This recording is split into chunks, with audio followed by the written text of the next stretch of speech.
Welcome to Paranormal Palace Radio, where truth equals reality, and truth is often stranger than fiction. Hello everyone, welcome to Paranormal Palace Radio. This is your host, Royce the Redneck Radio Man, and joining me today is going to be Jim Harolds, who many of you would probably recognize from his paranormal podcast or his Jim Harolds Campfire, True Ghost Stories. And in fact, today we're going to be talking about his book that he has recently come out with that is a compilation of a lot of the stories that actually his best stories that he has had his listeners tell him from his Campfire podcast. Got a little tongue-tied there this morning. Maybe I hadn't had enough coffee yet. But at any rate, we're going to be talking about this here book and a little bit about him and let him I doubt he really needs an introduction, but I'm going to let him tell you a little something about himself anyway, just for the newcomers that haven't maybe been listening to Paranormal till recently or whatever. So, Jim, how you doing today? I am doing great, Royce, and I just want to thank you so much for having me on your program. It's an honor and a privilege, and I'm so glad here to get to meet your listeners today. So I really appreciate it. Well, it's really an honor to have you here. God knows I don't get to have people like you on here that's had a show, running for quite as long as you've had yours. I think you were just telling me you had your show, what was it, 4 or 5 years you just said? Actually, I started in 2005, and, thank goodness for the internet. I just decided I wanted to do a show on the paranormal. I'd gone to school for broadcasting and ended up working in the field, but working behind the scenes. And I always said, I've kind of let that part in front of the mic slip away, and I'm going to recapture it, very similar to, something like you're doing and starting out. And anyhow, it just over the years it's grown and it's expanded, and I've gone to multiple shows, but I just feel so blessed to have the opportunity and have such a great bunch of listeners and viewers. We really appreciate it, and it's just so much fun. And Royce, I'm sure you feel there's so much to cover in this area of the paranormal. It's just fascinating to do the programs. Oh, yes. In fact, I've just recently went through a week of, actually almost 2 weeks of having different people come on that's going to be speaking at the Aspect File Symposium in Taos, New Mexico, and at the, what was it called, Paracon conference up in Austin. It's coming up October. Yeah, so, that's great. They're going to be doing ghost hunts and all kinds of things up there. It's going to be pretty exciting. But you know what? Listen to these people and talk about what they've done and what they're going to be doing, the kind of things that they've run into. It's really very interesting, but I got to hand it to you. I got to give you props. You did the one thing that I did not even think to do, and that was starting that Campfire podcast for listeners to tell their stories. Because I've been doing this since about 2006 myself, and like you, what you did for so long before you did the Campfire, I've been, interviewing people like Dennis Balthaser, Stanton Freeman, Marie Jones, but never did I think about the listeners and their stories. I mean, I've had a few come on, but I never thought about, setting aside a show special for it, in other words. So I got to tell you, and the book that it resulted in for you, I thought was fascinating. I thought it was a good idea you had, to be honest with you. Well, what happened was, and I kind of lucked into all of it because I just decided it would be fun to do, and maybe even a listener suggested it. Can you dedicate a show of the Paranormal Podcast to listener stories? And I can't remember if I thought of that or if a listener emailed in, but either way, I decided to do a show, and it went so well and was so well received, and it was just so much fun. I thought, well, geez, this is really something that could hold up on its own as a show. And in terms of and it has.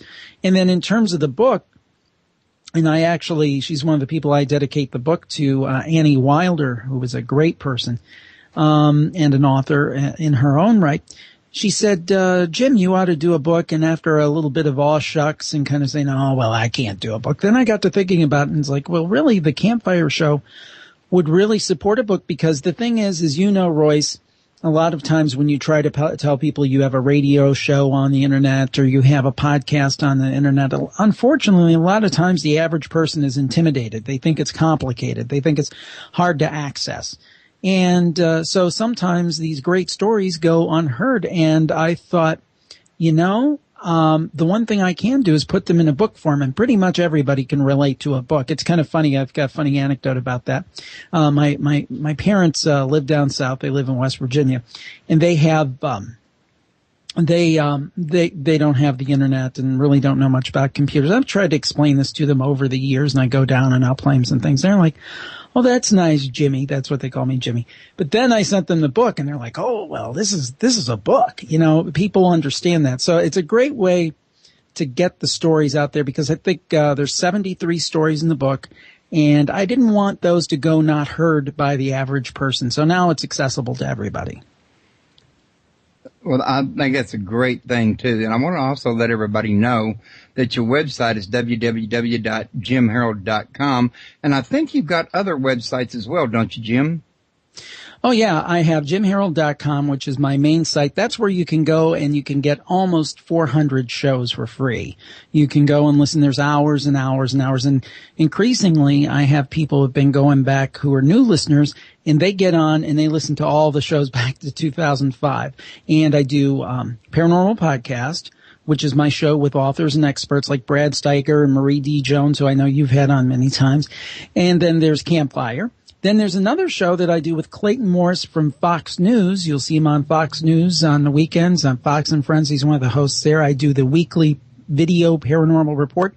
And then I branched out to yet another podcast, free podcast, called Weird News Radio with Kate Botello, who used to co-host the Screensavers with Leo Laporte.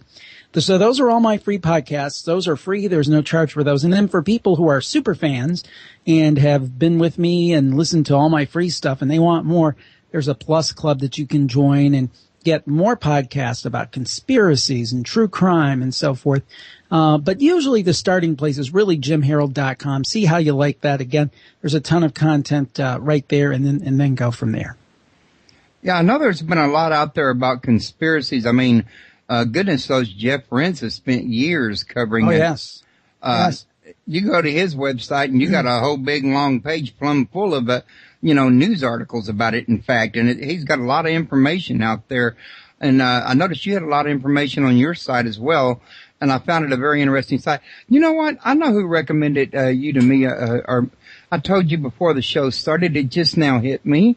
It was a guy named Marcus, or Marco, he goes by Marco. Oh, yeah. Is it the gentleman in the book with the missing time story? Yes, that's exactly who he is. Yeah, he's a great fan and a great listener. And he has a great story. Royce, do we want to tell folks his story? Because I think it's fantastic. Sure, why don't you? Okay, well, here's the story.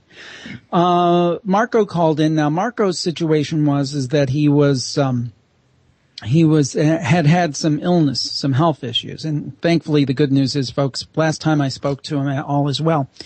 But is one of the things to help him cope with these issues that he was going through is he liked to go out to the movies with his wife. And one day they went to the movies, and they went to see the movie called Hellboy, if you remember that movie from a few years ago. Oh, yeah, me and my son Josh just piled in front of the TV and watched it together. Well, I'll tell you, so he went to one of those, I think it was 2004, he went to one of those Cineplexes where they have 7 or 10 screens or something like that. And they were going for the 2:45 show. And they went and they got their concessions and everything, and Marco told me he only likes to go early because he never wants to miss a minute of the movie, because after all, you're paying big money these days for movies. Why not see it all? So they went a little early. They went and got their popcorn and everything. So they went to the ticket taker and they took his tickets and they went in. And, the theater was darkened, and they thought they entered at about 2:30 or 2:35. And they noticed that something was playing on the screen. They thought, oh, well, maybe the credits, not the credits, but the trailers, the little commercials before a movie started to come on. So they thought, well, at least we haven't missed the movie. And they sat down All of a sudden they realized these aren't the trailers. This is part of the movie. And then a couple minutes went on and they realized this is not even the beginning of the movie. This is the end of the movie. So anyway, a couple minutes go by and they see the end of the movie and the credits roll. And, it was interesting. He after it's over, he turns to one of the guys next to him and he says, well, what time movie was this? Thinking that he went to the wrong screen or something. And he said, well, this was the 2:45 movie. And he just thought, well, we just walked in at 2:30. So they went out and talked to the ticket taker. And they said, we just wanted to make sure we're at the right screen here, because those multiple screen theaters, they could have a movie playing on 2 or 3 screens at the same time. He said, no, this is the only screen this is on. And he's like, well, do you remember us? And he said, yeah, I remember you. You came to the 2:45 show.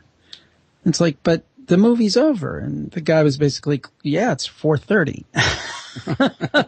So basically what happened was they walked in, and somehow they ended up with about an hour and 45 minutes of missing time. And even when they went out to the lobby, they looked, the sun was cast down further than it was when they came in. And to this day, Marco says he has no explanation for it. And also that that was one of those situations where he just always wonders about it. And every time that movie comes on cable, he says he thinks of it and still has no explanation whatsoever. Missing time. He never told me about that story. He did tell me that he was interested in time travel and that he had had an experience with missing time, but he didn't give me all the details. But I got to tell you, a situation like that, because you're in a theater surrounded by, 50, 60 people or more. Yep. If you disappeared or were abducted, you would think somebody would notice. You have to ask, was he awake? Did his mind just travel or daydream or? But it wasn't just him. He was with his wife and she experienced the same thing. Yeah, that is kind of weird. I think if I would have been him, though, I would have been asking some people if they saw us leave or anything, or if they experienced anything unusual, because you have to wonder how many other people in that same room experienced the same thing. Yeah, I'll tell you, that's something else. I think I would have been just totally dumbfounded. I wouldn't have been able to figure it out. And this whole idea that, and a lot of times missing time, for example, is associated with alien abduction and that kind of thing. And he didn't necessarily think that was the case or had any other signs of anything like that, of that being the case. It's just one of those strange things that are inexplicable. And the interesting thing, and Royce, you've been at it about the same amount of time as I have, that I think, I'm guessing you'll agree with, maybe not, but when I started all this, I thought this will be great, because the reason I definitely wanted to get back into broadcasting / podcasting, but the other reason that I did it was because I really had a true love and interest of the paranormal. And this is actually a little bit before it was as big a deal as it is now. So it wasn't to get into some kind of fad or anything like that. It was just that it always fascinated me. And I had this attitude when I first started, this is going to be fantastic. I'm going to do this for 6 months, 12 months, whatever I do it for. And I'm going to get the answers to all these questions from these great experts like Stanton Friedman and people like that. And the truth is, Royce, and I don't know if you have the same experience, I have more questions now than when I started. Oh, I definitely have more questions than when I started. I mean, I'll be honest with you. When I was up in Bryan back in the 80s, or early 90s, I think it was, I used to watch all these, sci-fi shows with the UFO things in them and the ghost stories and ancient mysteries and, the whole shamir. And I heard some really, really strong cases, and I used to sit there and evaluate it and, well, of course, what they're not telling you here is, that type of thing. But then I got, on the internet and got involved in Yahoo groups, and what I found out was nobody could agree on anything. And there was a lot of arguments going on, and I thought, well, why don't I get a website and provide a safe haven for people to come to where they won't have people that like trolls coming in, for example. Right. I'll monitor them and keep them out myself. And then somewhere down the line, I noticed people were doing internet radio shows, and I thought, well, maybe if I get on the air and I can get some of these people on here to talk, I can get some, information out there that's from people that's, up to date, that's actually doing it, not just stories you hear third, fourth, and fifth hand, in other words. Yeah, and the thing that I got to say is I love the fact that there's so many of us doing this. I mean, you know, in the old days it was like, oh, it's competitive, and with, you know, traditional radio, because there's so few outlets. But here there's room for everybody, and I just think it's great. And I think it's one of the reasons that this topic has taken on such interest is because there's so many of us out there on the internet doing these things. And you know, I don't know about your situation, but I know with me, if I'd gone to a radio station 6 years ago and said, you know, guys, here's what I want to do. I was a broadcasting major, but I haven't done anything in, 12 or 13 years. I want to do a radio show on the paranormal, interviewing experts. They would have A, laughed me out of the building, or B, they would have said, sure, we've got a slot for you. It can be $500 a week, and that'll be on, Saturday mornings at 6 a.m. And what I was able to do, you know, instead, for, you know, a very modest investment, was start my own radio show. And, you know, I've upgraded and done different things over the years, but started at a very low cost and have built a following. And probably, you know, it's certainly one of the top paranormal podcasts on iTunes, and probably definitely the number one free paranormal podcast, American paranormal podcast on iTunes. So just to be able to build that yourself without having to ask somebody's permission, I salute what you've done. You've created a forum for people to go online and discuss these things. And these things were out of our power, Royce, you know, a mere 10, 15, 20 years ago. And True. Now look what we've been able to do. I mean, I think, and not just me and not just you, but many people have been able to do. Kevin and it just Smith. speaks, exactly. It speaks to the power of the internet and the great opportunity that it provides us. Oh, I agree 100%. I mean, I've seen videos of David Icke walk into a studio. So he was scheduled to be interviewed, and the minute they found out he was going to talk about shape-shifting human reptilians, all of a sudden he was out the door.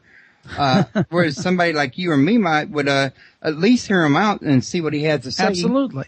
Even if it sounded fantastic. I mean, that's what the strange and unknown is all about. Exactly. And that's something that I try to do. You know, my theories of the theories of the paranormal are this. I'm probably what you would call a skeptical believer. In other words, I believe the majority of what people claim or think is paranormal is probably not paranormal at all. It's probably either well-meaning people who were mistaken. You know, you will have sometimes people with mental issues, quite honestly, and then other people, unfortunately, there are some people out there who will hoax. But let's say, for instance, that 95% of everything that is said to be paranormal is not, that it's explicable one way or the other. That leaves 5%. Well, if it's only 5%, heck, if it's only 1%, that's millions and millions and millions of cases. And that's where I kind of have a disagreement with the hardcore skeptics. I've had Dr. Michael Shermer on my show, who's probably, along with James Randi, the best known skeptic in the country right now. Very nice guy. I appreciate he took the time because, I mean, he's been on national TV and he's very well known. He has his own magazine and everything. Very nice guy. Enjoyed him. Just because we disagree doesn't mean we have to be disagreeable.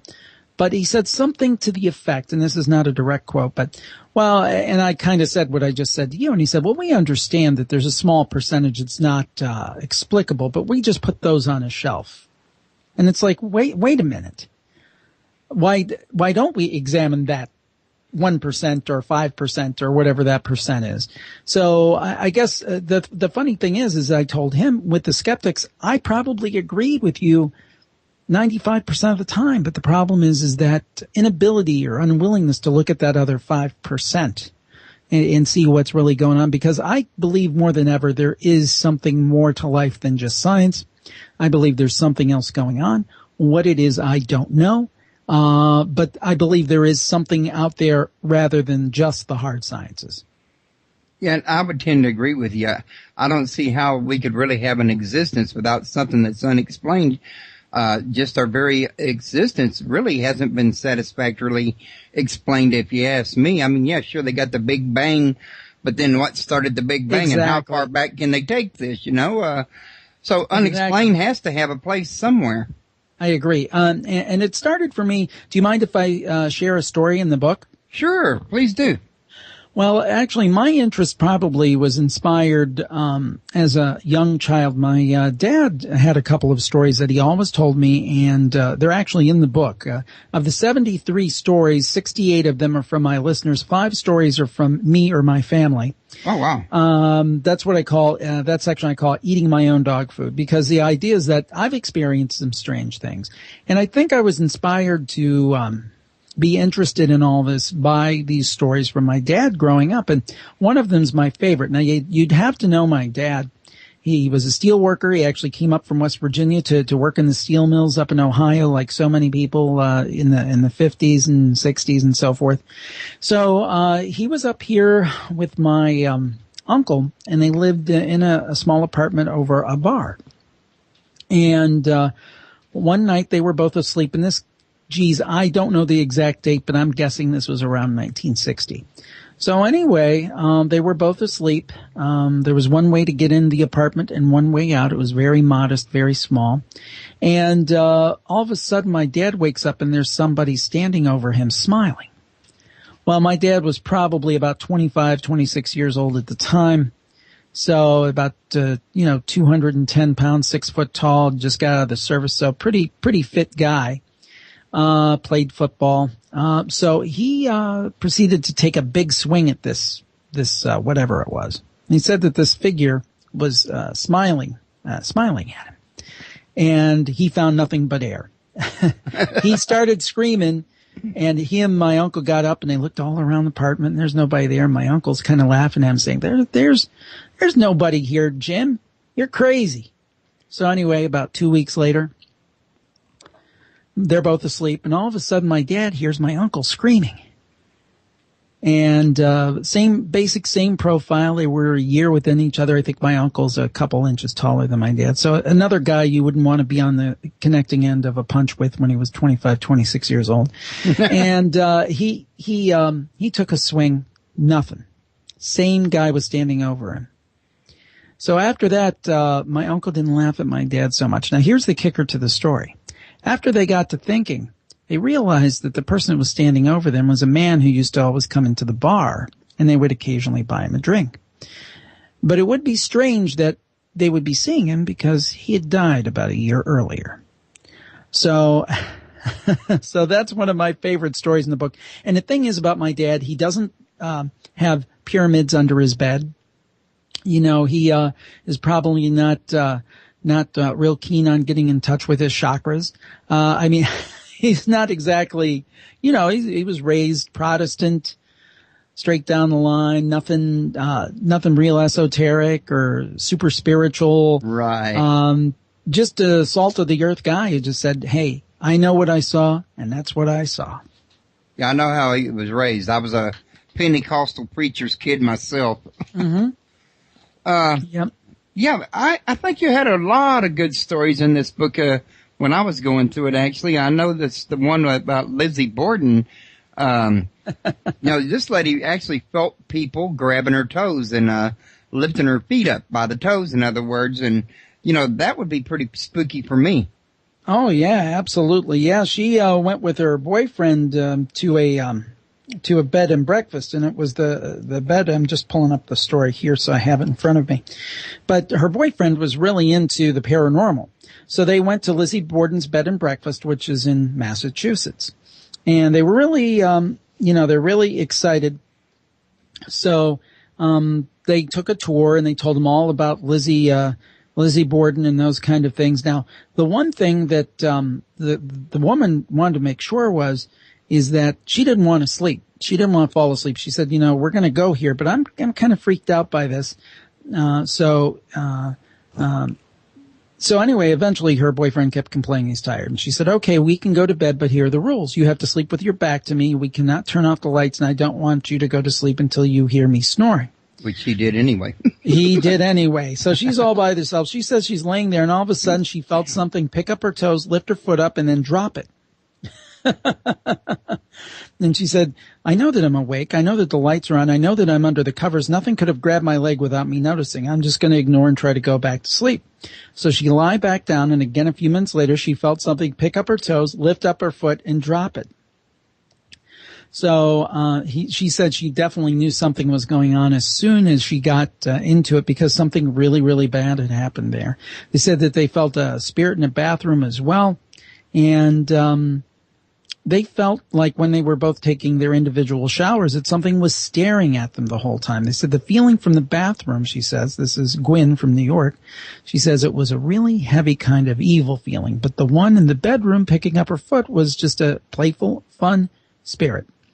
And it turned out that she went downstairs and she talked to one of the people with the place and said that they had felt something too in that very room, a strange experience. So, I mean, these things, again, the thing that I love about it, because somebody said, well, they say true ghost stories. How do you know that they're true?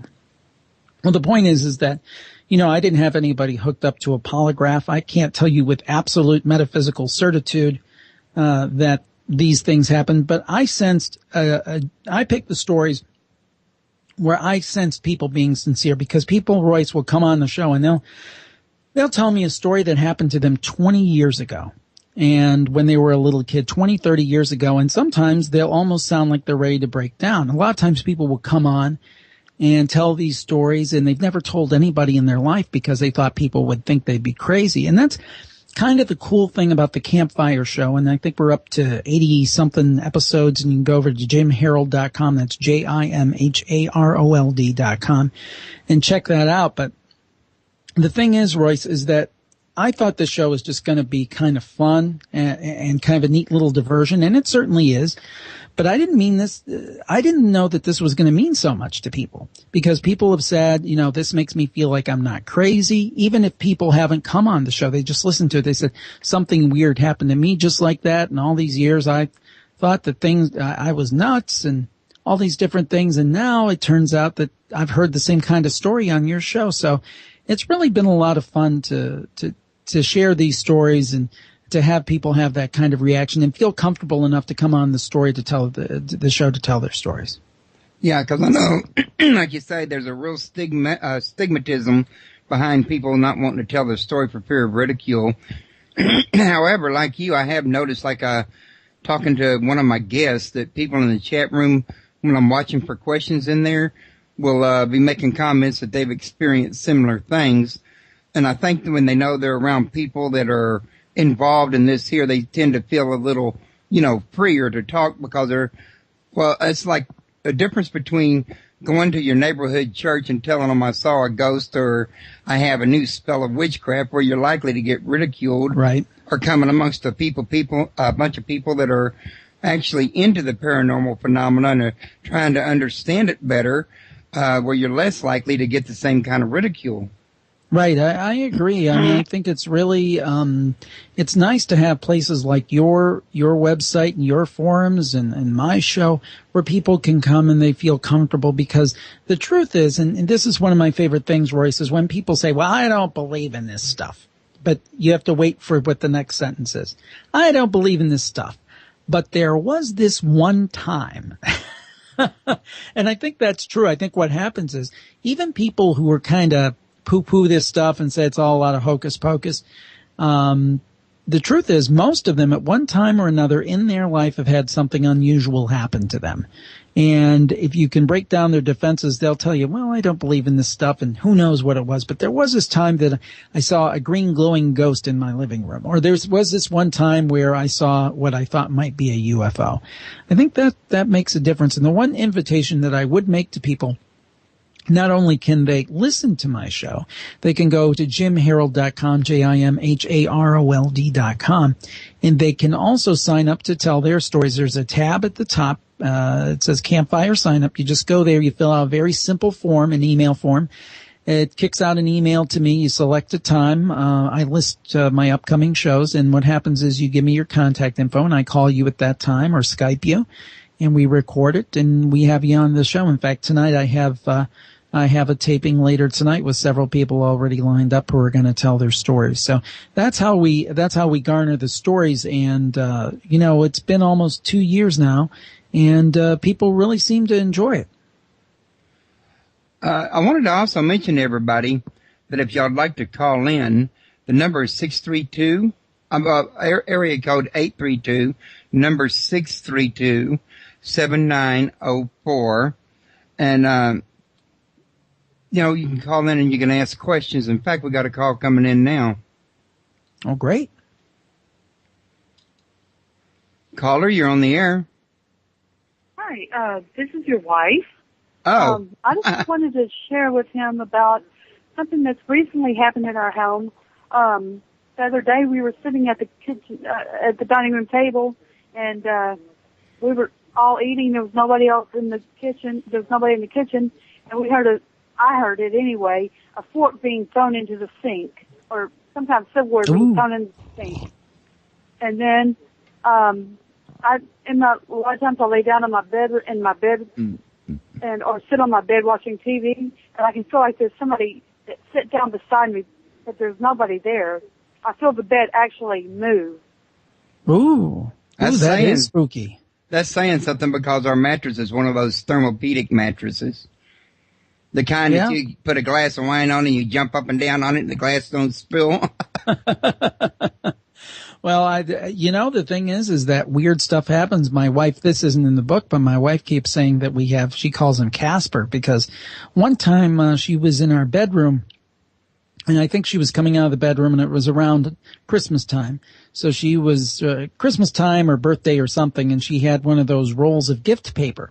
She was walking out of the room, and she felt something pull on the other end, and she thought it was one of the kids or me or whatever. Turns out that we were all well away from her, and she swears she found somebody. And it's funny, because usually I take the role of the believer. In this case, I'm like, there's nothing. It's just in your mind. But she swears, she thinks occasionally from time to time that we get some kind of visitor. And sometimes we have pictures on my bookshelf, and nobody would be around them, and they'll fall off, and stuff like that. It's really weird. Yeah. I believe this house is haunted. My aunt haunts it, and my uncle, I believe, haunts it. And also, we have the air conditioner the kind that you turn. Yeah. You have to turn it all the way instead. It's not the push button, and the air conditioner will turn itself on. Oh my. Oh my. I have a lot of stories that I could tell you, but we don't have all day. But I'm definitely a believer. Well, feel free to come on the Campfire show and tell me one of your best stories, and we'll also make sure to get in a plug for the Paranormal Palace. Oh, I sure will. Actually, I'm putting your link in the chat room as well, www.jimharold.com, for those of you that would like to go over there and check them out. I'm pretty sure a lot of you probably already have, and maybe not all of you though, but I don't know. I'm not in everybody's house to say, but we've got technology, but we don't have that mastered yet. No, not until I get my psychic abilities. There you go. That sounds good. Was there anything else, babe? No, that was it. I just wanted to share that with him. Well, thank you so much. It was nice to meet you. Thanks for sharing your story. You're welcome. Thank you. Bye-bye. She listens to my shows off and on, but that's one of the first times I think she's called in. Oh, well, I'm honored. That's great. You had some other stories in here that I thought were really fascinating too. I was going to mention to you the one about the scientists turned with the supernatural. Oh, yeah. Australia. Yeah. Science meets the supernatural. That one. Yeah, that was a cool one. It was a guy who was from Australia, and he was an intern where he's studying to be a doctor. I'm pulling it up now. And basically what happened was he was I guess, they keep really long hours when they're studying to be a doctor. So he ended up going to, there was like dormitories connected to the hospital. He had been on afternoon shift, and he's on call, he finished at about 11 at night, and he went down to the casualty section. That's what they call the ER in Australia. And he said, I'm on call tonight. Now, if anything comes in, they would page him. So he went over to like the dorms or whatever they have. He was on the 4th floor, and it's like really kind of labyrinth to get to it. So the only way to get into the building was the service tunnel. And so on the end of the shift, he went down, got his pager logged on, and said he was on call, and went off to his room. So they would page him if something came up. So anyway, he went up to this 4th floor, and you pass the security section, and there's someone there stationed to see who's coming and going. And he told the attendant there, I'm on call tonight. I've got my pager. It's working. I'll see you later on. So he went up to his room and went to bed. And, it was very warm, and it was difficult trying to get to sleep, but he finally did, or he was about ready to nod up. And he thought, I've got to be back at work at 7, so he needs to sleep. So anyway, he lay there, and the next thing he knew, he could hear footsteps coming up the stairwell. Now, he thought that it was just someone else coming off shift and going to bed. But then he heard somebody walk past his door. They walked about 2 doors down, and then he heard the sudden loud knocking on the door 2 doors down, and then this person called his name out. And he said they instead of calling him Mark, which was his name, they called him Mr. And he said it was very unheard of. At that time, they would call you by your first name. So anyway, he thought that they just got a hold of the wrong person, so he laid there a few minutes, and then 10 minutes went past, and he said, this is really getting strange. So he got up and walked down to the foyer, and he picked up the phone and rang down to the ER department, and he said, it's Mark here. Did you send somebody up for a call? He said, no, it's really been quiet since you left. Nothing's come in. He said, that's really odd because somebody's just been up here a few minutes ago looking for me. They called out and knocked on Alvin, that's his friend's door, and called him out, and he said, I want to know what's going on. And she said, well, everything's been quiet and nothing's come in. If something come in, we'd have used your pager. So they went and checked with security, and he said nobody had come up, and if somebody had come up and knocked on the door, security would have seen him. So basically, it turns out that he was talking to folks around the hospital. Long story short is that the hospital's well known to be haunted. So maybe this was somebody from years and years ago calling him Mr. It's time to go to work. They didn't have pagers back then, I guess. So pretty cool story. Yeah, it was. Then he had another story right behind that same gentleman with the boy down at the lake of the waterfalls, was it? Oh yeah, I think I know the one that you're talking about here. It is, bear with me while I page over to it. I think you're talking about the one where there had been the small boy. Was it the small boy who said that he had a son, and his son was young, and his son was having some issues, if I remember correctly in the story here, and he seemed to be agitated and tired all the time. And then he kept saying he kept saying that there was a child that would come into his bedroom every night, and he said all the kid wants to do is play with my toys, and he wants me to play with him and won't go away. And Mark, his father, said, okay, have you told him to go away? And his son said, yeah, I told him to go away because it makes me tired. And Mark says, well, just put your foot down and just ignore it. And then he thought, of course, his son here had an overactive imagination. So they let it go for a while. And one night he got home from his shift at the hospital about midnight. And his wife had late dinner ready, and they were having the usual talk, and then they were sitting at the kitchen table, and suddenly your attention was brought to the front door, and what came through the front door flabbergasted them. It was a bright ball of light about the size of a squash ball, if you've ever seen those, maybe a little bit smaller than a tennis ball, and it had the intensity of an arc welding light, but it didn't hurt your eyes. It came straight through the solid door and stopped in the hallway, and it remained there for a second or two, and then proceeded down the hallway and did a left-hand turn right into his son's room. Now, he said he's seen ball lightning before, but this was totally different. And obviously, he's taken physics and different sciences, and he said it was not a ball of lightning. He said He wasn't the only ones that actually saw it. They had an old tomcat at them at the time, and he took off after it straight into the son's room. And he said the next minute you could hear this almighty cat fight going on. And the next thing we saw was the poor cat come screaming out of his son's room, completely fluffed up like he'd been through a tumble dryer. And he shot through the back door, and they said they didn't see him for 3 days. He had gotten hungry out in the bush, maybe, when he left for so long and finally came back. They went into the son's room. There was nothing stirred. Now, over the years while they were in the house, they kept thinking that they had a fourth child. They have 3 kids, and every time they would get in the car, they'd always think there was a 4th kid back there, not 3, but a 4th. And what was interesting is that I believe what happened was they found out that there had been, I think, a small child who had died not too far from there.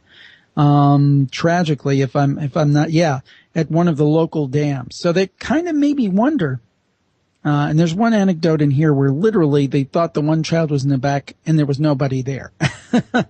So maybe it was that small child that had that untimely tragic end. And it's just amazing the kind of stories you get. And again, I love these credible stories from people who are doctors or military folks or policemen or those kind of things, pilots, because, the average person like me, maybe what I say doesn't make as much sense. I don't know a lot of the sciences and things, but somebody like that or a pilot, if they see a UFO, I tend to put a little more stock in that, Royce. So it is fascinating when you get these people. One quick note. I love the fact he's from Australia. We've always done so well in Australia and overseas. I'm sure you see the same kinds of things. And I love the fact of what we do. It's interesting when you think of a great broadcaster like Paul Harvey, the late great Paul Harvey, or somebody like that. I loved him, and but and at his most powerful, other maybe he was probably on the military networks, but he was not able to get into the homes of people in Australia, and we've got a great opportunity here. So it's really enjoyable. Yeah, I tend to, agree with you. It is really enjoyable. And like you, I tend to put more stock into the folks that are, with the military, airline pilots, people like doctors and lawyers, police. I mean, it's kind of hard to say that these people are hallucinating to begin with. Right. It's doubtful that they're going to be drunk, especially out of their own duty. They're used to, taking notes, making notes of small details, evaluating it. They're not given to, flights of fantasy, in other words. Exactly. So the thing is not that I discount the average person. God bless them. There's a lot more of us average people than the people who are steeped in these various sciences. It's just that to me, it does take on a little more interest when it is somebody in that category. That's true. Not long ago, I even had Leslie Keene on. I'm sure you probably talked to her. Yes, fantastic. About her new book about governments and airline pilots and officials going on the record. Yep. That would be a worthwhile read. Oh, yes. I have that book I'm looking at right now on my shelf. It's a fantastic book, and it kind of shows you that this stuff is real. I mean, and another good book that I would recommend too is Area 51 by Annie Jacobson. Not had her on the show. I'd love to, but she talks about the government experimentation in terms of military craft. So, I mean, I think there's a certain amount of this, when you talk about the UFO phenomena, for example, I think a certain amount is due to government experimentation, but still there are other things that just aren't explicable in that template. And Leslie did such a fantastic job. And that's really, to me, that is one of the most important UFO books written since I've started this. I think it's one of the best ones out there, period. I think if somebody said they wanted to start with the UFO phenomena, I would recommend some of Stanton Friedman's classic works, and I would also recommend Leslie's book. And I'd also recommend Kevin Randall. Oh, yes, absolutely. We've had him on as well. His book, Crash, When UFOs Fall from the Sky. I got that one on my shelf. Yeah. I talked to him about that, and that is a great book, and I'm looking at that one, too. That's on my shelf, too. Also, it's got 15 minutes left, and I know you got an interview to go to after you leave here, so I wanted to give you a chance to put a plug in for your next show that you're going to. Well, let's see, which one is it? I've been doing a lot of these. I think this one is called Mental Radio. And let me see what that is. Let me get the URL for you if people want to check that out. Mental Radio is, let me just make sure I've got it right here, mentalradio.net.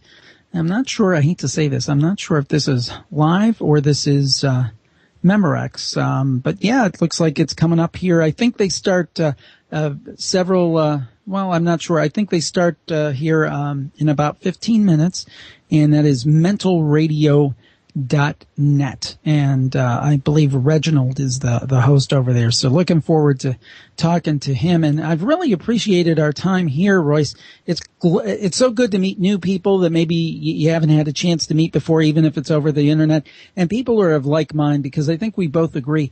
The idea behind what you do and what I do is get the information out there and let people decide for themselves. And sometimes I'll interview and talk to people that maybe I don't personally agree with their point of view, but that's not the point whether I agree or disagree.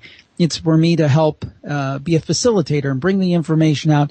Exactly. And then let folks make their own decisions, because I think people are intelligent and they're smart enough to decide, is this the real deal or maybe not?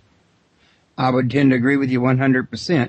I also want to let everybody know that, pardon me, folks, his book, Campfire, True Ghost Stories, is on the front page, at least for right now. Tomorrow I'll move it to the archives along with this here show for future reference for anybody wants to listen to it. So y'all can either go to Amazon.com or Barnes & Noble or his website, or if you're listening to our show in the archives tomorrow, the next day, you can click on it. It's linked to the Amazon in the archive section there.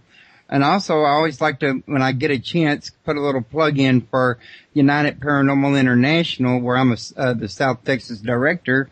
They're a group that's made a safe haven for people that want to investigate paranormal around the globe. They've got directors in different state chapters around the globe. So you gotta be able to, if you're looking for a ghost hunter in your area or a ufologist in your area, you may be able to find one there. And I got to tell you, it's been a great pleasure having you on the show as well. I want to remind everybody also to come back Tuesday night at 8 p.m. when I'll be interviewing Marie Jones and her book, Destiny versus Choice, which me and Jim both agree is a very good book. And yep. Don't you have her coming up pretty soon on your show, or did you just have her about this book? We just had her on a couple of weeks ago about this book, and I even saw where she's posting about another book that's coming up. I think it's time travel. I can't remember exactly, but yes, she's prolific. I think she puts out 3 or 4 books a year. She's really, she's a delightful person. She's one of the top paranormal authors out there, and we're always so privileged to talk to her when she has time. And also, she was kind enough to put a blurb on the back of my book, so I really do have to thank her for this. And Royce, I thank you again for this opportunity. I really, really do appreciate it. I would invite your listeners to go over to jimharold.com. That's JIMHAROLD.com. There they can look at almost 400 different podcasts. Those are free. That includes some audio and that video weekly show I do with my buddy Clayton Morris. And I would recommend that they go over there too. I did listen into that one with Marco, and you know, I've been doing this here almost as long as you have, and I don't have the art down as good as you do, but then too, I didn't go to college like you did either. I think you do a fine job. And the thing is that we all come in with our different styles. And I think there's room for everybody, and I think everybody has something a little bit different to contribute. I mean, if I talk to Marie, you know, the questions I ask are going to be somewhat different than the ones that you're going to ask, and you're going to bring your spin to it, new information to it. So I think it's great what you're doing. Well, thank you, Jim. I really appreciate it, and I really think it's great what you are doing. I really salute people like you, Jerry Pippin, Kevin Smith, and Jeff Rentz, George Nuri, even Art Bell when he was doing it. I don't think Art Bell really broadcasts anymore anywhere, though, does he?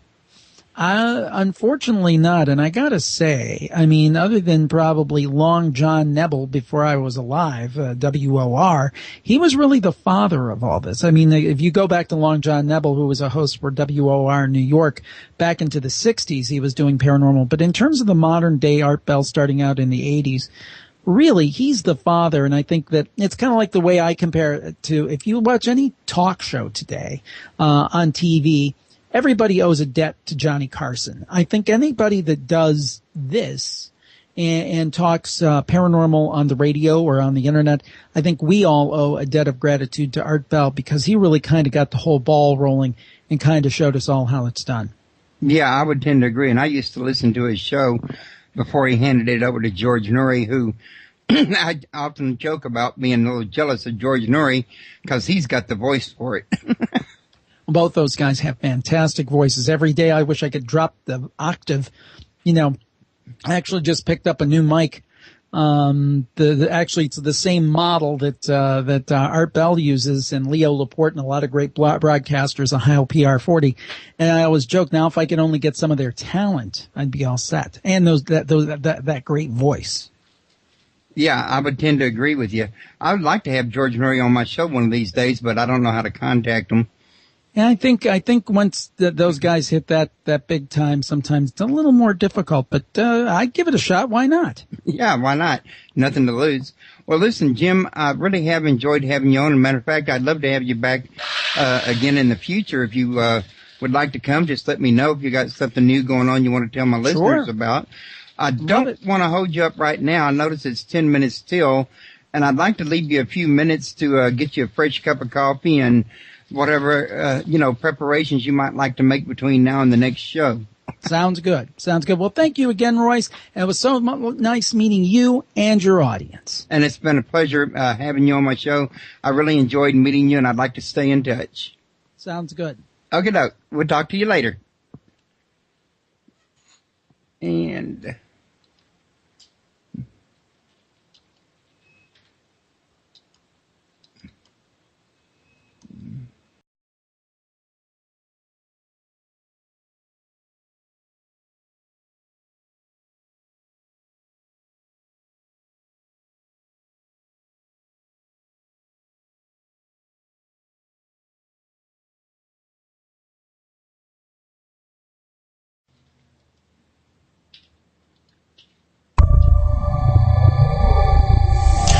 Welcome to Paranormal Palace Radio, where truth equals reality, and truth is often stranger than fiction.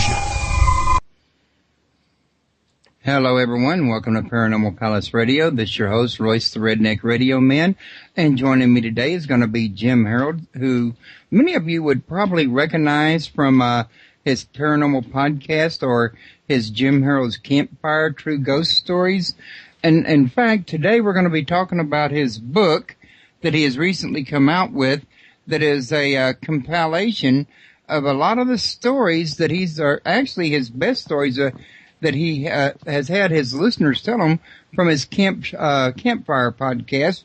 Got a little tongue-tied there this morning. Maybe I hadn't had enough coffee yet. But at any rate, we're going to be talking about this here book and a little bit about him, and let him I doubt he really needs an introduction, but I'm going to let him tell you a little something about himself anyway, just for the newcomers that haven't maybe been listening to paranormal till recently or whatever.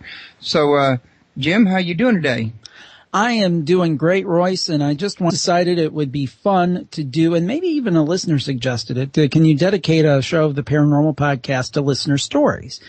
And I can't remember if I thought of that or if a listener emailed in, but either way, I decided to do a show. And it went so well and was so well received, and it was just so much fun.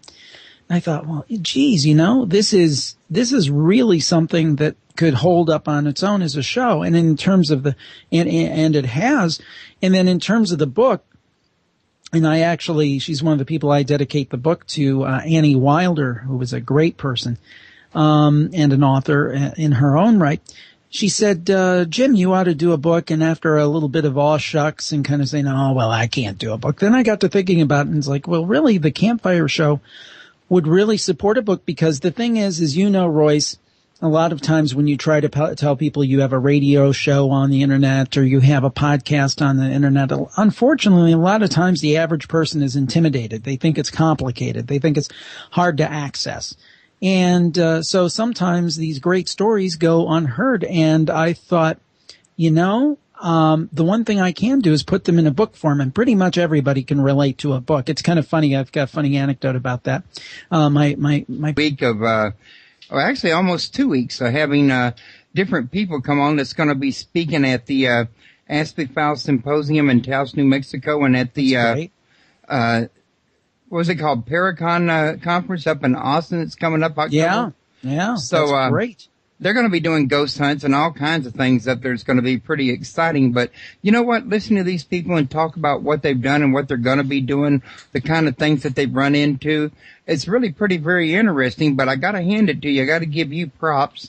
You did the one thing that I did not even think to do, and that was starting that campfire podcast for listeners to tell their stories. Because I've been doing this since about 2006 myself, and like you, what you did for so long before you did the campfire, I've been, interviewing people like Dennis Balthaser, Stanton Freeman, Marie Jones, but never did I think about the listeners and their stories. I mean, I've had a few come on, but I never thought about, setting aside a show special for it, in other words. So I got to tell you, and the book that it resulted in for you, I thought was fascinating. I thought it was a good idea you had, to be honest with you. Well, what happened was, and I kind of lucked into all of it because I just want to thank you so much for having me on your program. It's an honor and a privilege, and I'm so glad here to get to meet your listeners today. So I really appreciate it. Well, it's really an honor to have you here. God knows I don't get to have people like you on here that's had a show, running for quite as long as you've had yours. I think you were just telling me you had your show. What was it, 4 or 5 years you just said?